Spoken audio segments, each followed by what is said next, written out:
Assalamualaikum warahmatullahi wabarakatuh.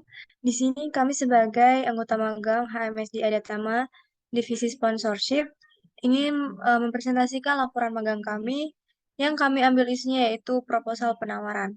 Kami di sini eh, dari tim satu berisikan Anissa Novantika dengan NIM 121450005, kemudian M. Farhan Atullah dengan NIM 121450117, dan saya sendiri Claudia Angeliani dengan NIM 121450124. Saya di next. Nah, untuk introduction, untuk latar belakang kami mengambil eh, sponsorship, yaitu yang pertama adalah divisi sponsorship adalah divisi yang bergerak dalam bidang pengelolaan segala hal yang berkaitan dengan kebutuhan persponsoran atau pendanaan dari suatu acara, terutama dalam hal pencarian donor yang bisa memberikan suntikan dana agar acara berjalan dengan baik.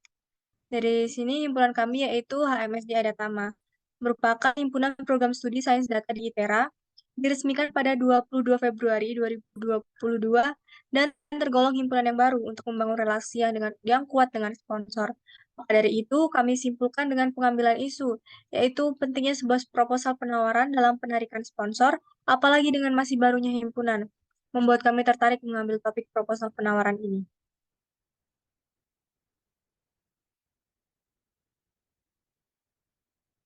Kemudian ada permasalahannya, yaitu proposal penawaran dibentuk dengan tujuan memperbanyak relasi dengan merek luar kampus. Biasanya, himpunan baru sulit untuk mendapatkan sponsor sebab masih minimnya relasi dengan eksternal serta memerlukan banyak usaha untuk dikenal oleh sponsor itu sendiri. Maka dari itu, dengan adanya proposal penawaran, yaitu isu yang kami ambil, himpunan sains data dapat banyak dikenal, mendapatkan relasi luar, serta mendapatkan sponsor untuk berbagai event yang akan diselenggarakan.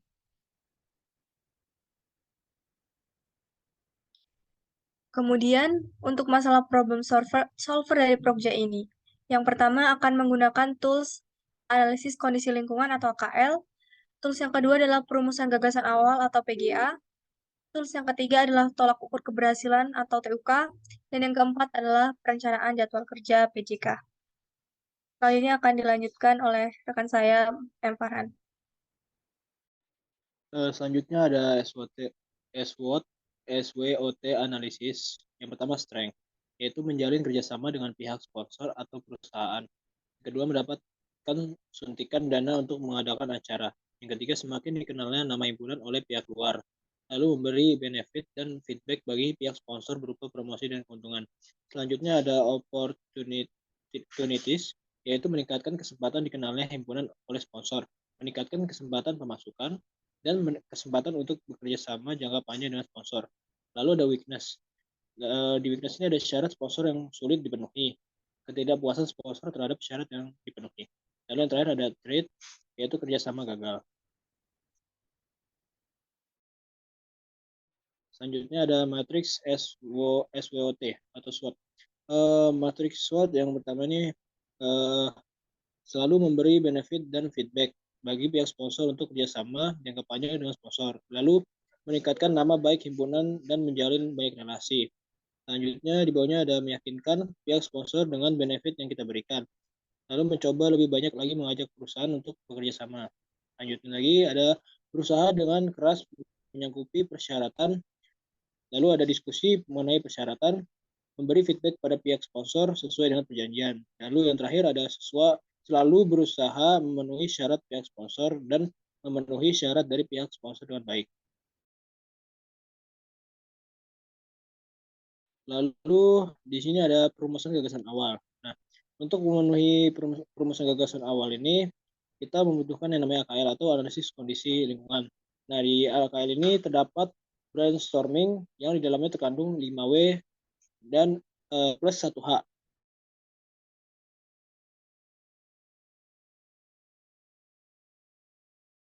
Nah, selanjutnya,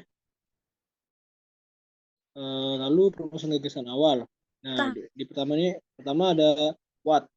Pendanaan dalam skala besar dapat dilakukan dengan proposal penawaran. Lalu ada when. program proposal penawaran dilaksanakan saat sebuah event yang membutuhkan dana besar hendak dilaksanakan. Lalu ada WO, proposal penawaran dibuat oleh divisi sponsor dan ditunjukkan kepada perusahaan-perusahaan yang ingin diajak bekerjasama. Lalu ada where program dilaksanakan oleh lingkup internal atau himpunan ke lingkup eksternal perusahaan sponsor.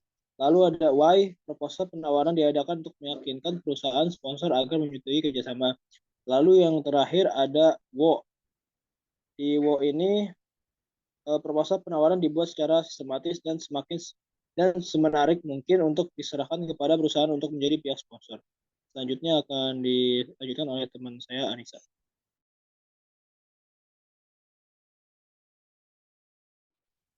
Baiklah, selanjutnya adalah tolak ukur keberhasilan atau TUK. Yang pertama, waktu pemenuhan syarat dengan sponsor memakan waktu 80% sebelum event diselenggarakan. Lalu, 75% perusahaan yang setuju untuk menjadi sponsor event. Yang ketiga, sponsor secara total memberikan suntikan dana sekurang-kurangnya 50% dari dana yang dibutuhkan.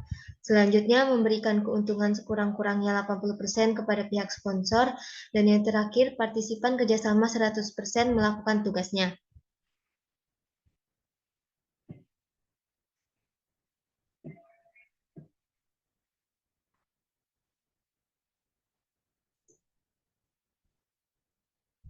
Selanjutnya adalah perencanaan jadwal kerja atau PJK. Yang pertama, mencari isu yang ingin diangkat. Yang kedua, latar belakang dalam mengambil isu. Yang ketiga, masalah yang terjadi dan harus diselesaikan. Yang keempat, analisis penyebab masalah. Yang kelima, mencari solusi untuk mengatasi masalah. Dan yang terakhir, membuat timeline kerja. Berikut ini adalah tabulasi dari PJK. Yang pertama, kegiatan mencari isu yang diangkat dilakukan pada tanggal 6 dan 9 Desember. Lalu yang kedua, latar belakang mengambil isu dilakukan pada tanggal 9 Desember. Yang ketiga adalah masalah yang dilakukan pada 13 Desember. Yang keempat, menganalisis penyebab masalah yang dilakukan pada tanggal 13 dan 15 Desember. Lalu yang kelima, mencari solusi yang dilakukan pada tanggal 16 Desember. Dan yang terakhir, membuat timeline kerja yang dilakukan pada tanggal 22 Desember. Selanjutnya adalah result and discussion. Kelebihannya yaitu mendapatkan suntikan dana ketika perusahaan menerima kerjasama. Kekurangannya adalah sulit membuat proposal penawaran yang menarik. Penyebabnya adalah himpunannya masih baru, lalu perusahaan belum sepenuhnya mempercayai himpunan baru, dan yang terakhir adalah proposal penawaran kurang menarik. Untuk solusi dari masalah tersebut adalah yang pertama, membuat proposal penawaran yang lebih baik dan menarik, lalu mencari target perusahaan yang sesuai, yang terakhir pandai negosiasi terkait benefit yang dijanjikan. Lalu ada conclusion. Program kerja proposal penawaran belum terlaksana dengan baik. Faktor yang mempengaruhinya adalah minimnya kepercayaan perusahaan sponsor kepada himpunan baru seperti Himpunan Mahasiswa Sains Data. Solusi dasar yang dapat mengatasi masalah tersebut adalah membuat proposal penawaran yang lebih menarik lagi. Lalu berikut ini adalah foto bersama yang dilakukan oleh kakak-kakak dari divisi sponsorship dan juga seluruh peserta magang dari divisi sponsorship tahun 2022. Sekian presentasi laporan proposal penawaran dari kelompok 1. Saya akhiri. Wassalamualaikum warahmatullahi wabarakatuh.